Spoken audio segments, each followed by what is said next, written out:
Guys, Munmun lifestyle চ্যানেলে তোমাদের সবাইকে স্বাগত জানাই। এটা হচ্ছে মামার বাড়ি থেকে আসার দিনকে চলে আসবো।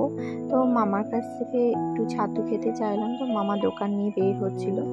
তো মামা একটু ভালো করে ছাতু বানিয়ে দিতে বললাম, পেঁয়াজ লঙ্কা টঙ্কা দিয়ে, মামা যেমন কাস্টমারদেরকে যেমনভাবে বানিয়ে দেয়।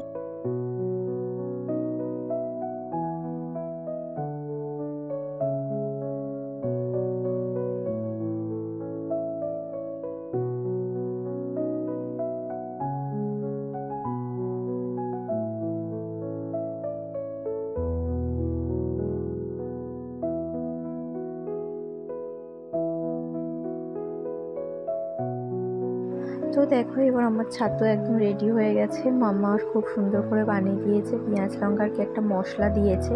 তো আমার ছাতু এরকমভাবে খেতেই ভালো লাগে, শুধু ভালো লাগে না নুন চিনি দিয়ে। দেখো, এবার আমি খেয়ে নিচ্ছি ছাতুটা। তোমরাও কে কে আমার মতো এরকম ছাতু খেতে পছন্দ করো, মানে পেঁয়াজ লঙ্কা মশলা লেবু টেবু দিয়ে, তো কমেন্টে কিন্তু জানিও।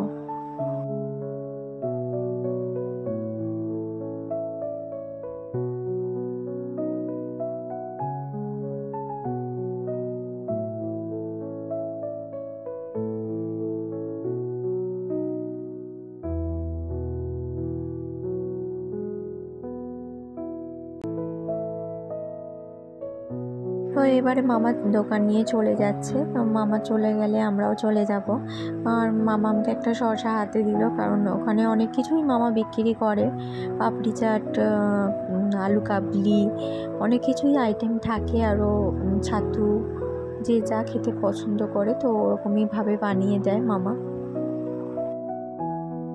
আর এখানে দেখো, মা একটা গাছের ফল নিয়ে আমাকে দেখাচ্ছে যে ছোটোবেলায় আমরা এইটা নিয়ে খেলতাম। দেখ, এই ফলটা তিনটে, মানে একটা ফলের মধ্যে তিনটে বীজ এমন সুন্দর করে সাজানো, যেন একটা পুতুলের মতো।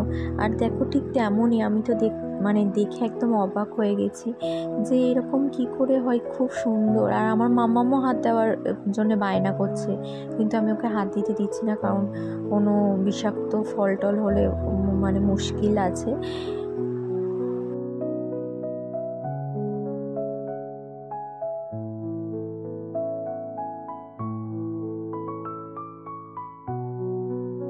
তো এই দেখো, ফলটা ছাড়ানো হয়ে গেছে। মা আমাকে এক এক করে হাতে দিচ্ছে। একটা ফলের মধ্যে তিনটে এরকম সেম একদম চোখের মতো ডিজাইন, দেখো একটা যেন পুতুল মনে হচ্ছে।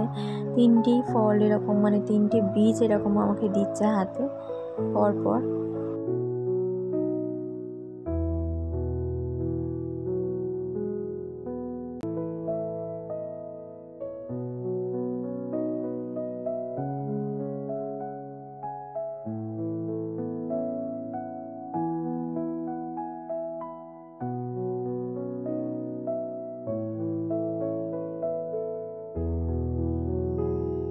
তারপরে এখানে দেখো, মামি রান্নাবান্নার জোগাড় নিয়ে বসে গেছে। এখানে মাংস করবে আজকে।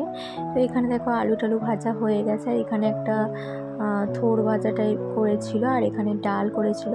তারপরে রান্না হয়ে গেছে, তারপর আমরা খেতে বসে গেছি, কারণ আজকে আমরা বেরিয়ে যাব। তো দিদির বাড়ি যাব এখান থেকে, তারপরে বাড়ি যাব। আর এখন দেখো, আমি ভাত খেতে বসে গেছি। এখানে কাঁকড়ার তরকারিও করেছিল আলাদা করে।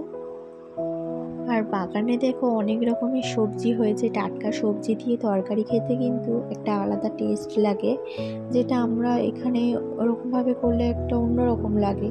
আর এখানে দেখো, নারকেল গাছ মামাদের বাড়ি একদম ভর্তি চারিদিকে।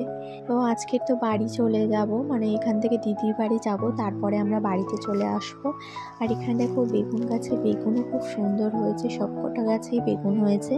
এটা বাড়িতে খাওয়ার জন্য এই সবজিগুলো চাষ করে আমার মামারা।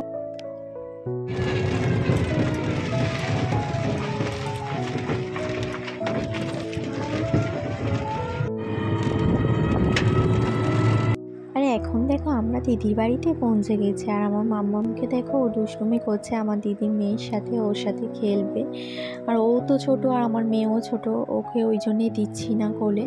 তো এখন দেখো, আমার মাও খেতে বসে গেছে, এবার আমিও বসে যাব মার খাওয়া হয়ে গেলে। আর এখানে দেখো, দিদি কত কিছু রান্না করেছে। আলু ভাজা, একটা পুঁই শাকের তরকারি করেছে, আর এখানে ডাল করেছিল, চালতার চাটনি করেছিল, মাংস করেছিল। আর এখন দেখো আমার মাম্মাম খেলছে আমার দিদি মেয়ের সাথে। তো টাটা গাইস, ভালো থেকো, সুস্থ থেকো। আজকের ভিডিও এই পর্যন্ত। ভিডিও করছে।